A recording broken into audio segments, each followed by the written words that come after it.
नमस्कार बच्चों, Isha classes online education में आपका एक बार फिर से स्वागत है। देखिए बच्चों, 11th क्लास के अंदर हम लोग जो चैप्टर पढ़ रहे थे विदाई संभाषण, यानी बाल मुकुंद गुप्त के द्वारा लिखा हुआ ये जो पाठ है, इसके बारे में हम बात कर रहे थे कि जो शिव शंभू के चिट्ठे, बाल मुकुंद गुप्त की एक सबसे प्रसिद्ध रचना है जिसका नाम है शिव शंभू के चिट्ठे। उस शिव शंभू के चिट्ठे से ये जो पाठ है विदाई संभाषण, ये संकलित किया गया है। और मैंने आपको पिछले वीडियो के अंदर बताया था कि ये एक पत्रात्मक शैली के अंदर लिखा हुआ है और इसमें व्यंग्य किया गया है और इसमें निबंध हैं। वायसराय लॉर्ड कर्जन को लेकर के इसके अंदर कितने निबंध हैं? 8 निबंध हैं। उन 8 निबंधों में से ये पहला निबंध एक तरह से हम लोग पढ़ रहे हैं। और उन्होंने ये बताया है कि जो वायसराय लॉर्ड कर्जन है वो भारत के अंदर 2 बार शासन करने के लिए आए थे। एक बार वो 1899 से लेकर 1904 तक आए थे और फिर दोबारा वो 1904 से 1905 में आए थे। उनके शासन काल के अंदर भारतीय लोगों की जो स्थिति थी, भारतीय लोगों के ऊपर जो अत्याचार किए गए थे और भारत में जो नए नए आयोग बनाए गए थे, उन्हीं के बारे में यहाँ पर बताने की कोशिश की गई है। साथ ही जो लॉर्ड कर्जन है उसकी जो बेबसी है, जो लाचारी है, उसे भारतीय लोगों की बेबसी और लाचारी के साथ जोड़कर बहुत ही मार्मिक ढंग से एक व्यंग्य किया है। और साथ ही ये समझाने की कोशिश की है कि किस तरह से भारत के अंदर वायसराय लॉर्ड कर्जन ने जिस नाटक को सुखांत समझ करके यहाँ उसने खेलना आरंभ करा था, अर्थात इसका मतलब है कि जैसे लॉर्ड कर्जन ने भारत में आकर के ये सोचा था कि मैं भारत में जाऊंगा और अंग्रेजों का जो वर्चस्व है उन्हें बहुत अच्छे से स्थापित कर दूंगा और लंबे समय तक मेरा शासन बना रहेगा, लेकिन अंततः उनके शासन का भी क्या होता है? अंत होता है। और उनकी स्थिति ऐसी होती है कि उनके कहने पर एक व्यक्ति को जो है इच्छित पद पर नियुक्त नहीं करवा पाता है, बल्कि उनका जो इस्तीफा होता है उसे भी क्या कर लिया जाता है? मंजूर कर लिया जाता है। तो इस बात से पता चलता है कि किसी भी चीज़ का जो है हर समय बने रहना ये संभव नहीं है। हर चीज़ का एक ना एक दिन क्या होता है? अंत होता है। तो यहाँ जो बाल मुकुंद गुप्त जी हैं, उनकी जो शैली है व्यंग्यात्मक शैली है, बड़े ही विनम्र ढंग से वो व्यंग्य कर रहे हैं कि माय लॉर्ड, आप भगवान हैं हमारे लिए, इस जनता के माय लॉर्ड कह करके उन्होंने क्या किया है? संबोधित किया है। तो देखिए बच्चों, अभी हम लोग जो है इस पाठ को पढ़ चुके हैं, इसका परिचय भी पढ़ चुके हैं और ये जो शुरुआत के जो पैराग्राफ थे यहाँ, इन पैराग्राफ को भी हम लोग पढ़ चुके हैं। अगर आप लोगों ने वो पिछले वीडियो नहीं देख रखे हैं तो एक बार वीडियो जरूर देख लीजिए ताकि आप लोगों को ये चैप्टर अच्छे से समझ में आ सके। आज हम लोग यहाँ से शुरुआत करने वाले हैं बच्चे कि जो 47 नंबर पेज है उसके अंदर जो ऊपर से ये जो सेकंड पैराग्राफ दिखाई दे रहा है, यहाँ हम लोग शुरुआत कर रहे हैं। और ये है कि आगे भी इस देश में जो प्रधान शासक आए, यानी इससे पहले जो बात आ रही है वो ये कह रहा है कि आप यहाँ पर जब वायसराय बनकर आए थे तो तुमने ये सोच कर आए थे कि मैं यहाँ भारत में ऐसा कर दूंगा कि अंग्रेज़ों का जो वर्चस्व है वो लंबे समय तक स्थापित रह देंगे, लेकिन इतनी जल्दी वो समय पूरा हो जाएगा ऐसा आपने भी नहीं सोचा और यहाँ की जनता ने भी नहीं सोचा। तो इसका मतलब है आपके और यहाँ की जनता के बीच में जो तीसरी शक्ति है और उस शक्ति के आगे ना आपकी चलती है ना यहाँ वालों की चलती है, तो वो तीसरी शक्ति कौन सी है? ईश्वरीय शक्ति है। तो कहते हैं कि यहाँ जो भी शासक जो शासन करने आए थे आपसे पहले, उनको भी यहाँ जाना पड़ा। तो आप भी यहाँ से जा रहे हो तो ये परंपरा से हटकर नहीं है, क्योंकि जिस चीज़ का उदय होता है, जिस चीज़ का जन्म होता है, तो एक ना एक दिन उसे जाना भी पड़ता है। तो इस तरह से वो उनके ऊपर व्यंग्य करते हुए चल रहे हैं। तो इसी बीच में वो शिव शंभू की 2 गायों का उदाहरण देते हैं और कहते हैं कि जो बिछड़ने का समय होता है वो बड़ा करुण उत्पादक होता है। इसका मतलब है कि जब हम किसी व्यक्ति के साथ रहते हैं तो भले ही उसके साथ कितना भी लड़ाई झगड़ा करते हैं, कितना भी उसके साथ ईर्ष्या भाव रखते हैं, लेकिन जब हम उससे बिछड़ते हैं तो बिछड़ते समय हमारे मन में उसके प्रति जितना भी वैर भाव होता है वो सब मिट जाता है और उसमें एक प्रेम जाग जाता है। तो इसी तरह वो कहता है कि भाई शिव शंभू के पास में 2 गायें थी, एक गाय जो थी बलशाली गाय थी और एक कमजोर गाय थी। तो जब भी उनके सामने कोई चारा डाला जाता था, जो बलशाली गाय थी वो अपने सींग मार करके उस गाय को क्या कर देती थी? हटा देती थी। लेकिन एक दिन जब उस गाय को पुरोहित को दे दिया गया तो जो कमजोर गाय है उसने भी वो चारा खाया नहीं, दिन भर वो ऐसे ही खड़ी रही। इसी से पता लगता है कि जो बिछड़ने का समय होता है वो बड़ा ही करुणा उत्पादक होता है।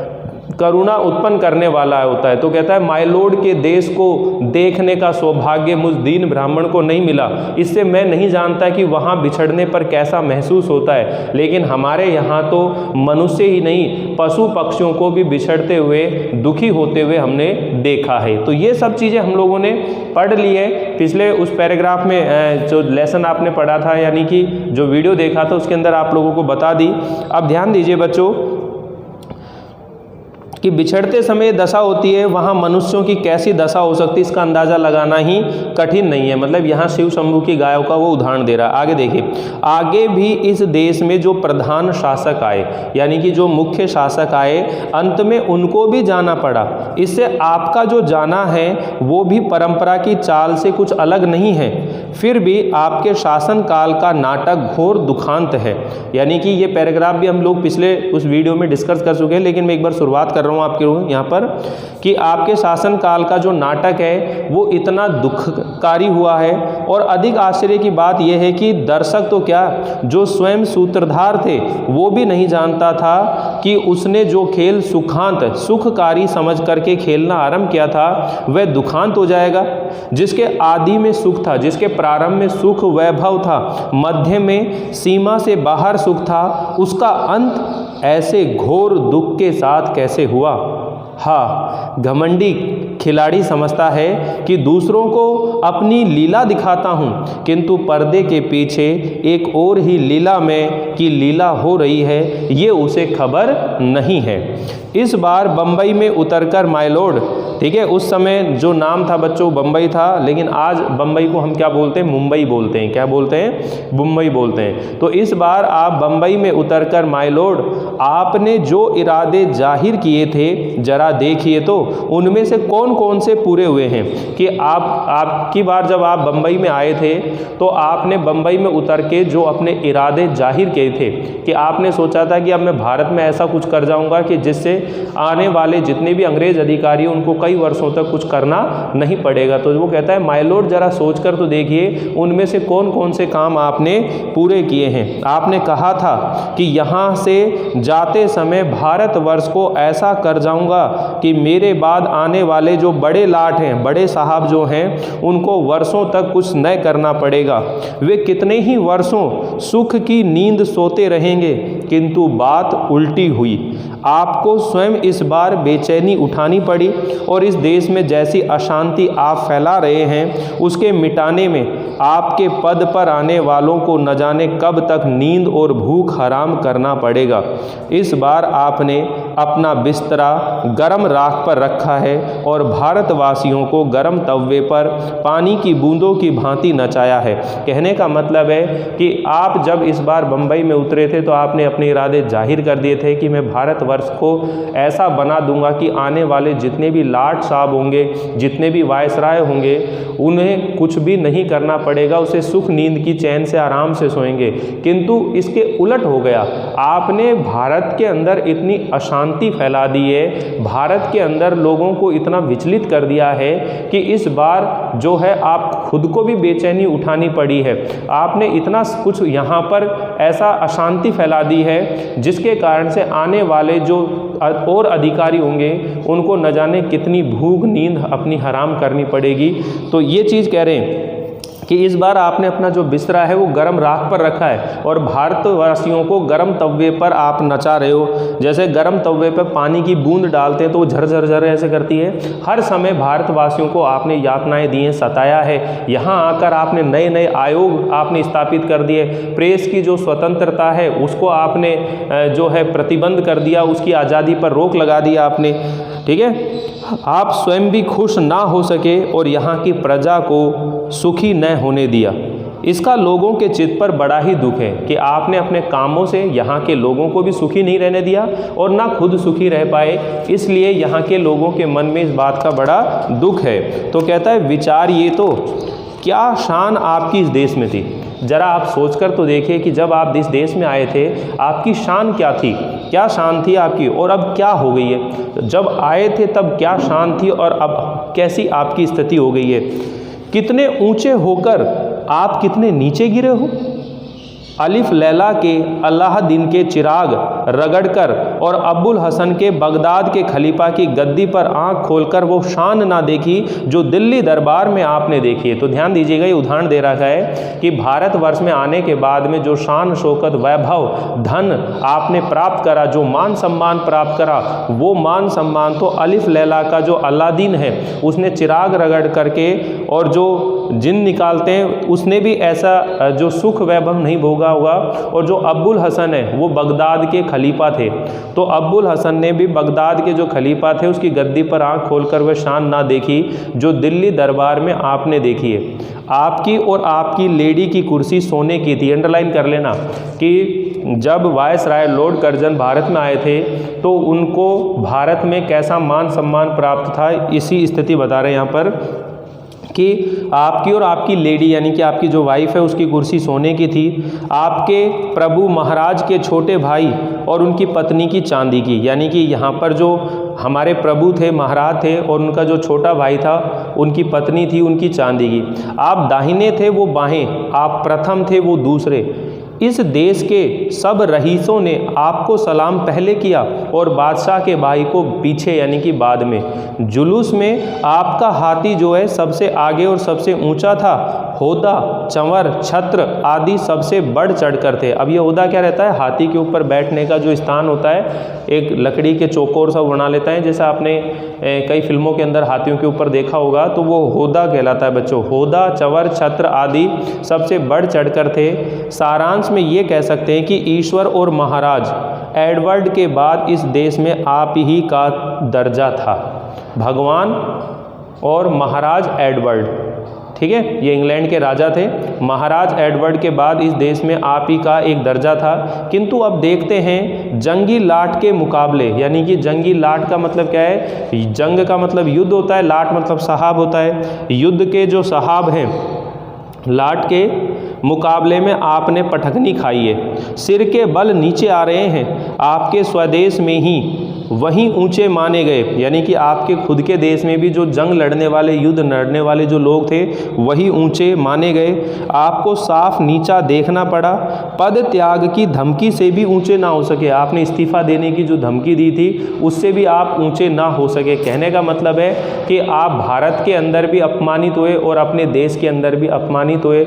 आपसे बढ़िया तो वो लोग थे जो युद्ध की तैयारियां कर रहे थे, जंगी लाट थे, ठीक है। तो यहाँ भारत के अंदर जो है कैसी स्थिति हो गई थी उसके बारे में यहाँ वर्णन कर रहे हैं बच्चों। आप बहुत धीर गंभीर प्रसिद्ध थे, यानी कि आप बहुत ही धैर्यवान, गंभीर और एक प्रसिद्ध व्यक्ति थे।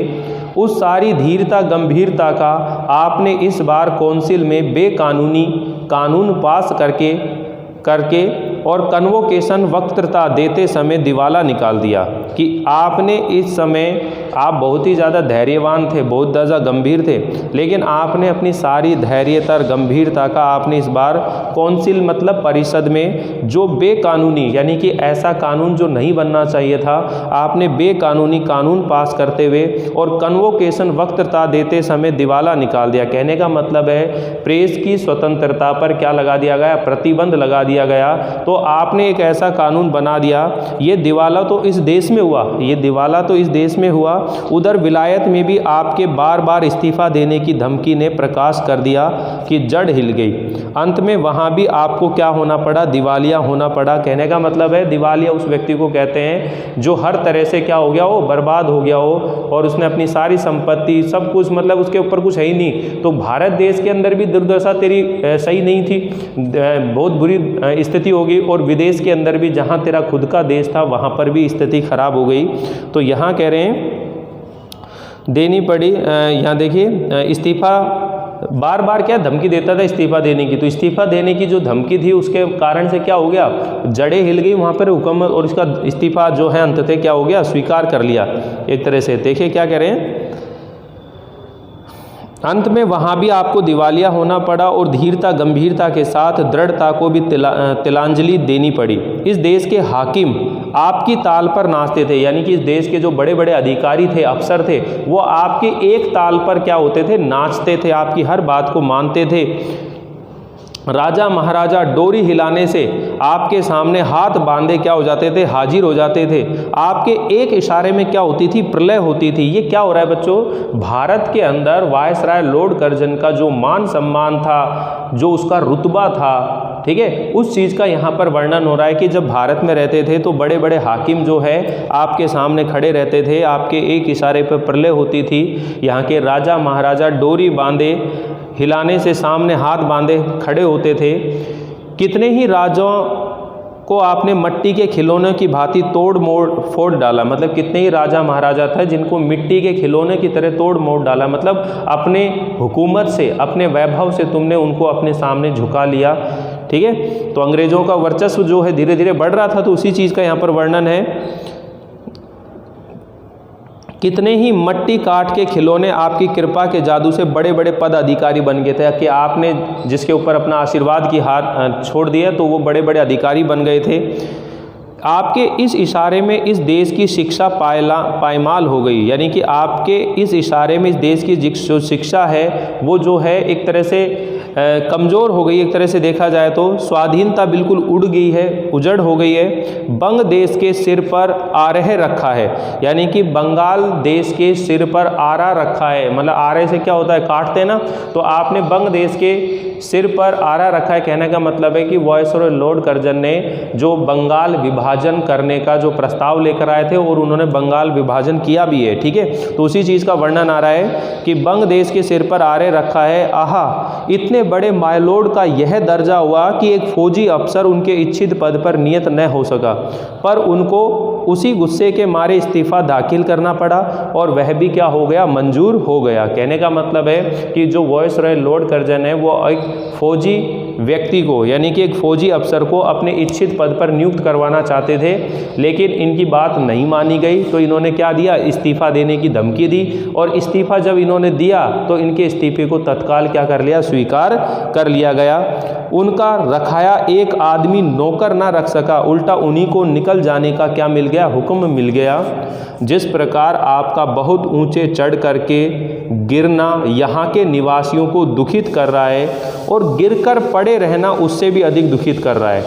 आपका पद छूट गया फिर भी आपका पीछा नहीं छूटा है।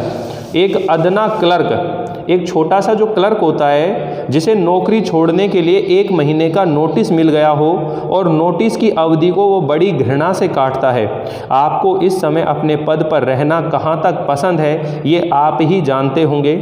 आपकी दशा पर आपको कैसी घृणा आती है इस बात के जान लेने का इन देशवासियों को अवसर नहीं मिला, पर पतन के पीछे इतनी उलझन में पड़ते उन्होंने किसी को नहीं देखा।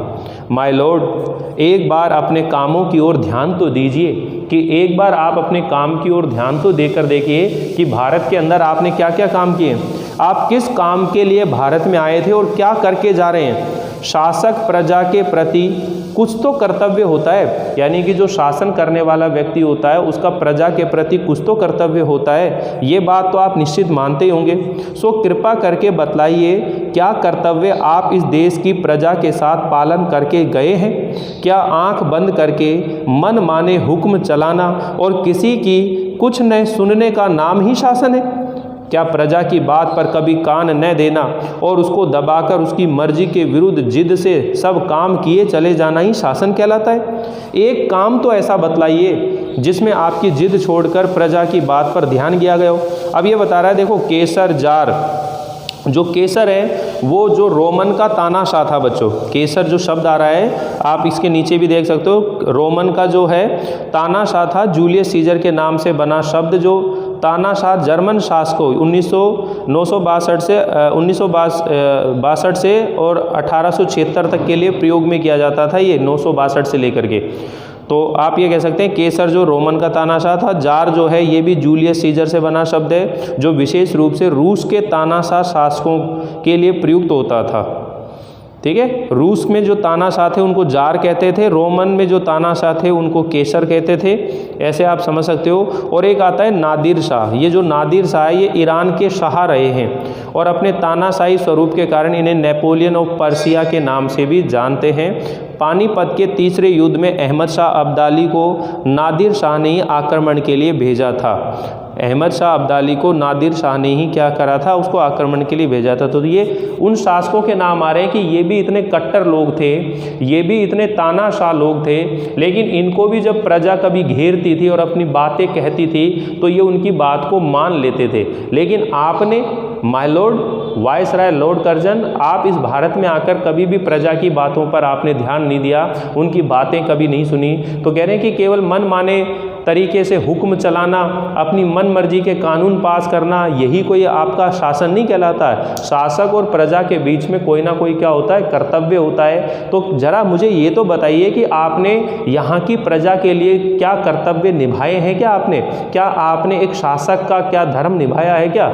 इस तरह से बात हो रही है। तो देखिए बच्चों, कह रहे हैं कि किसी की कुछ न सुनने का नाम ही शासन है। क्या प्रजा की बात पर कभी कान न देना, उसको दबाकर उसकी मर्जी के विरुद्ध जिद से सब काम किए चले जाना ही शासन कहलाता है? एक काम तो ऐसा बताइए जिसमें आपने जिद छोड़कर प्रजा की बात पर ध्यान दिया हो। केसर और जार भी घेरने घोटने से प्रजा की बात सुन लेते हैं, पर आप एक मौका तो बताइए जिसमें किसी अनुरोध या प्रार्थना सुनने के लिए प्रजा के लोगों को आपने अपने निकट फटकने दिया हो और उनकी बात सुनी हो। नादिर शाह जब दिल्ली में कत्ले आम किया तो आसिफ जाह के तलवार गले में डालकर प्रार्थना करने पर उसने कत्लेआम उसी दम रोक दिया था। यानी कि उन्होंने उनकी बात मान ली थी, पर 8 करोड़ प्रजा के गिड़गिड़ाकर विच्छेद न करने की प्रार्थना पर आपने जरा भी ध्यान नहीं दी। यानी कि इस देश की जो 8 करोड़ प्रजा थी वो आपसे निवेदन कर रही थी कि बंगाल का विभाजन मत करो, और उस समय आपको जो है पद से हटने का जो है आदेश भी मिल गया था।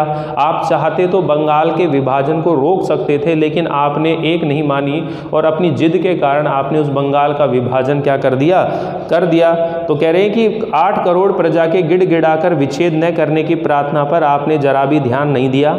यहाँ पर किस विभाजन की ओर ध्यान किया गया है, संकेत किया गया है? तो बंग विभाजन की ओर संकेत किया है, बंगाल का विभाजन। इस समय आपकी शासन अवधि पूरी हो गई है, फिर भी आपने बंग विच्छेद किए बिना घर जाना आपको पसंद नहीं है। आपकी जो शासन की अवधि वो समाप्त हो गई, लेकिन फिर भी आपको बंगाल का विभाजन किए बिना जाना आपको पसंद नहीं है। नादिर से भी बढ़कर आपकी जिद है। क्या समझते हैं कि आपकी जिद से प्रजा के जी में दुख नहीं होता? आप विचारिए तो, एक आदमी को आपके कहने पर पद न देने से आप नौकरी छोड़ जाते हैं। इस देश की प्रजा को भी यदि कहीं जाने की जगह होती तो क्या वह नाराज होकर इस देश को छोड़ न जाती? यहाँ की प्रजा ने आपकी जिद का फल यहीं देख लिया। उसने देख लिया कि आपकी जिस जिद ने इस देश की प्रजा को पीड़ित किया है, आपको भी उसने कम पीड़ा न दी, यहाँ तक कि आप स्वयं उसका शिकार हो गए। यहाँ की प्रजा तो वह प्रजा है जो अपने दुख और कष्टों की अपेक्षा परिणाम का अधिक ध्यान रखती है। वो जानती है कि संसार में सब चीज़ों का अंत है, और यही कारण है कि दुख का समय भी एक दिन निकल जाएगा। इसी से सब दुखों को झेलकर वो पराधीनता सहकर के भी जीती है। माय लॉर्ड, इस कृतज्ञता की, इस एहसान करने वाली भूमि की महिमा आपने कुछ तो समझी है। न यहाँ की दीन प्रजा की श्रद्धा भक्ति अपने साथ ले जा सके, इसका बड़ा दुख है कि यहाँ के लोग तो इतने श्रद्धा भक्ति वाले हैं, अगर जाते जाते भी आप उनके प्रति कुछ बातें कह जाते तो समझ लेना कि वो अपने आपके द्वारा किए गए सारे अत्याचारों को क्या कर देती, भूल जाती। इस देश के शिक्षितों को तो देखने की आपकी आंखों को ताब नहीं है, शक्ति नहीं है। अनपढ़ गूंगी प्रजा का नाम कभी कभी आपके मुंह से निकल जाया करता है। उसी अनपढ़ प्रजा में नर सुल्तान नाम के एक राजकुमार का गीत गाया जाता है। ये अंडरलाइन कर लो बच्चों, यानी कि एक नर सुल्तान नाम का एक राजकुमार है, उसका गीत गाया जाता है। एक बार अपनी विपद के कई साल, एक बार वो विपत्ति के अंदर था, तो अपनी विपत्ति के कई साल सुल्तान ने नरवरगढ़ नाम के एक स्थान में काटे थे। नरवरगढ़, अंडरलाइन कर लो, नरवरगढ़ नाम के एक स्थान पर काटे थे।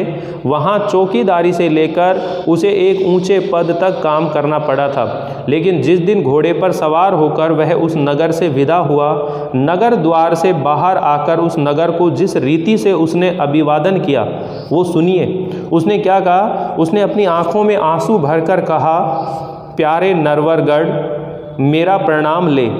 आज मैं तुझसे जुदा होता हूँ, तू मेरा अन्नदाता है।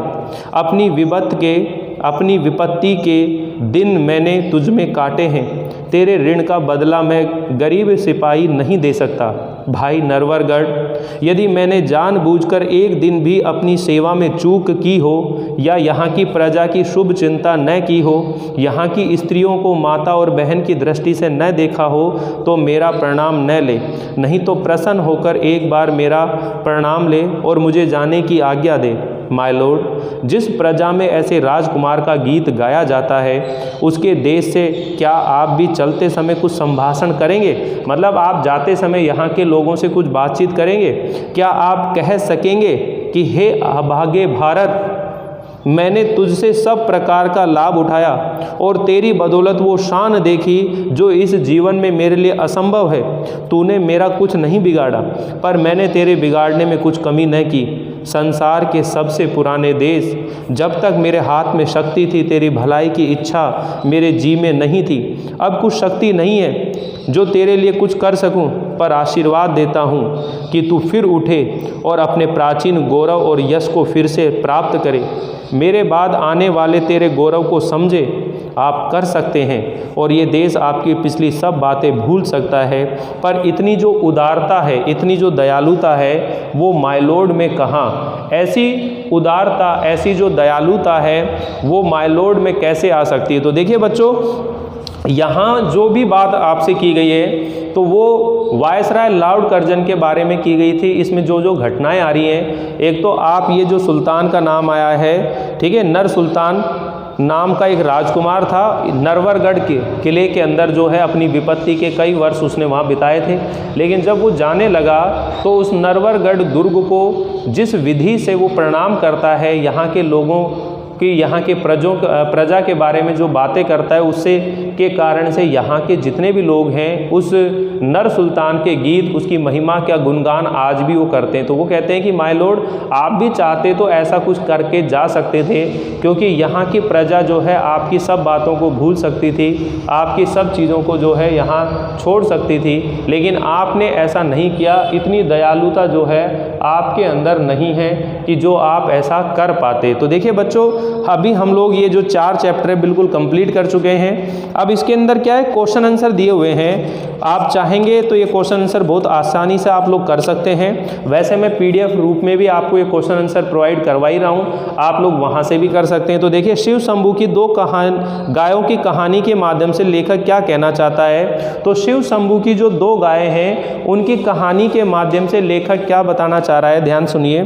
कि शिव शंभू की 2 गायें थी, उन 2 गायों की कहानी के माध्यम से लेखक ये कहना चाहता है कि हमारे देश के जो पशु पक्षी हैं या फिर मनुष्य हैं, वो जिनके भी साथ रहते हैं, उन संगी साथियों के साथ उनका गहरा अपनेपन की भाव हो जाता है। एक ये अलग बात है कि वो जब साथ साथ रहते हैं तो झगड़ते भी हैं, लड़ते भी हैं, ठीक है, फिर भी उनका अपनापन जो होता है वो बहुत अटूट होता है और जो समय आने पर टूटता हुआ दिखाई नहीं पड़ता। इसीलिए जो बिछड़ने का जो समय होता है वो बड़ा ही करुणा उत्पन्न करने वाला होता है, करुण उत्पादक होता है। ठीक है बच्चों, तो आप ये बता सकते हैं कि जो शिव शंभू की 2 गायों की कहानी के माध्यम से लेखक बताना चाह रहे हैं कि जो बिछड़ने का समय होता है वो बड़ा ही करुणा उत्पन्न करने वाला होता है।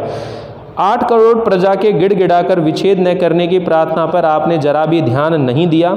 यहाँ किस ऐतिहासिक घटना की ओर संकेत किया गया है? तो आप ये जानते हो कि यहाँ बंग विभाजन की, बंगाल का विभाजन करने की जो ऐतिहासिक घटना है उसकी ओर संकेत किया गया है। वायसराय जो लॉर्ड कर्जन थे, अपनी तानाशाही नीति के आधार पर वो बंगाल का विभाजन जो है उसकी योजना बनाई थी और इस योजना का उस समय की वहाँ की जो 8 करोड़ जनता है उन्होंने क्या करा? विरोध किया था। लेकिन उन्होंने अपनी स्वार्थ नीति के कारण से बंगाल का जो विभाजन है वो करके हिंदू मुसलमान के अंदर एक जो है दरार पैदा कर दी। तो आप यहाँ आराम से बता सकते हैं कि यहाँ बंगाल विभाजन की ऐतिहासिक घटना की ओर संकेत किया गया है। वायसराय लॉर्ड कर्जन ने बंगाल का विभाजन करने की योजना बनाई थी।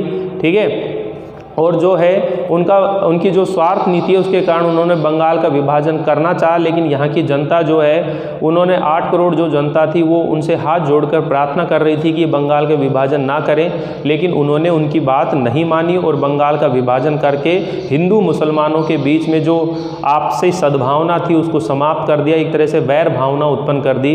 अंग्रेज़ों की नीतियाँ ही रही है कि फूट डालो और राज करो। ठीक है, अगला क्वेश्चन है लॉर्ड कर्जन को इस्तीफा क्यों देना पड़ा। तो ये आप जानते हो कि जो लॉर्ड कर्जन है वो एक फौजी अफसर को अपने इच्छित पद पर नियुक्त करवाना चाहते थे, लेकिन इनकी बात को जो अंग्रेजी सरकार है उसने नहीं मानी।